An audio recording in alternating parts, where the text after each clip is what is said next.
అమరావతిని అద్భుత నగరంగా తీర్చిదిద్దే పరిస్థితులు అక్కడ లేవు. వర్షం వస్తే మునిగిపోతుంది, లిఫ్ట్ పెట్టినా వాటర్ బయటికి రావడం లేదు.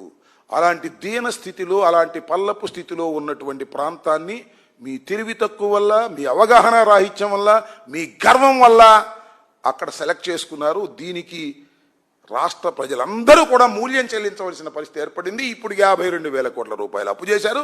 ఇంకా మొత్తం 1,00,000 కోట్ల రూపాయలు అప్పు చేసి అమరావతి మునిగిపోయే ప్రాంతంలో కుమ్మరించాలని మీరు అనుకుంటున్నారు.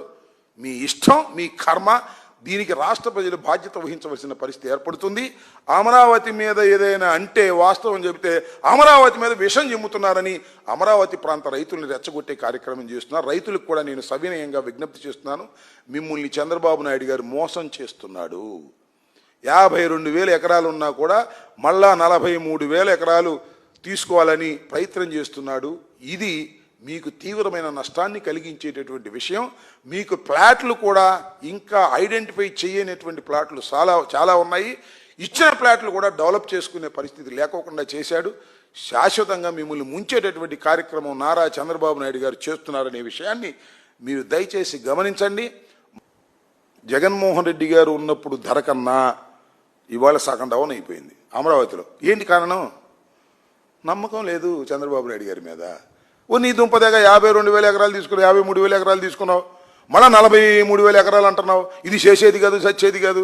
కేవలం నువ్వు టెండర్లు పిలిచి డబ్బులు కాజేయటం కోసం చేసేటటువంటి కార్యక్రమం. ఈ భూములన్నీ తాకట్టు పెడతాడు, 1,00,000 కోట్లు తీసుకొస్తాడు, టెండర్లు పిలుస్తాడు, ఆ 1,00,000 కోట్ల మొబిలైజేషన్ అడ్వాన్స్ 10% ఇస్తాడు, 8% తీసుకుంటాడు. శ్రీమద్ రమారమణ గోవిందో. మునిగిపోయినా పట్టించుకోడు. అసలు నాకు తెలియగలుగుతానండి, కొండవీటి వాగు ఆధునీకరణ చేయకోకుండా లిఫ్ట్ పెడితే ఏం ఉపయోగం అని అడుగుతున్నారు అందరూ. నా ప్రశ్న కాదు, ఇంజనీరింగ్ డిపార్ట్మెంట్ వాళ్ళ, ఇరిగేషన్ డిపార్ట్మెంట్ వాళ్ళు చెప్పాలి దీనికి సమాధానం. ఎన్నిసార్లు ఎగరేశాడే అపోజిషన్ ఉన్నప్పుడు? హైదరాబాద్లో ఎగరేశాడు ఒకసారి ఇంటి మీద ఒక గొట్టంలాగా గట్టి. అలా దాన్ని చాలా చీప్గా చూడకూడదు. వైఎస్ఆర్ కాంగ్రెస్ పార్టీకి ఒక ఆఫీస్ ఉంది. ఆ ఆఫీసులో స్వాతంత్ర దినోత్సవాన్ని పురస్కరించుకొని, 79వ స్వాతంత్ర దినోత్సవాన్ని పురస్కరించుకొని ఘనంగా సంతోషంగా జెండా ఎగరేసాం. జగన్మోహన్ రెడ్డి గారు ఎగరేయాలంటే ఎక్కడ పెడితే అక్కడ ఎగరేసేది కాదనే విషయాన్ని గమనించాలి.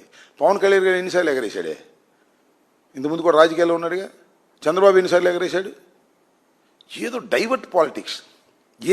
ఏదన్నా ఒక చిన్న విషయం దొరికితే దాన్ని పట్టుకొని జగన్మోహన్ రెడ్డి గారి మీద బురదల్లాలని, జగన్మోహన్ రెడ్డి గారిని వ్యక్తిత్వంగా హననం చేయాలనేటువంటి ఒక దుర్బుద్ధితో మీరు ప్రవర్తన చేస్తున్నారు. స్వాతంత్ర దినోత్సవాన్ని కూడా దానికి ఉపయోగించుకునేటటువంటి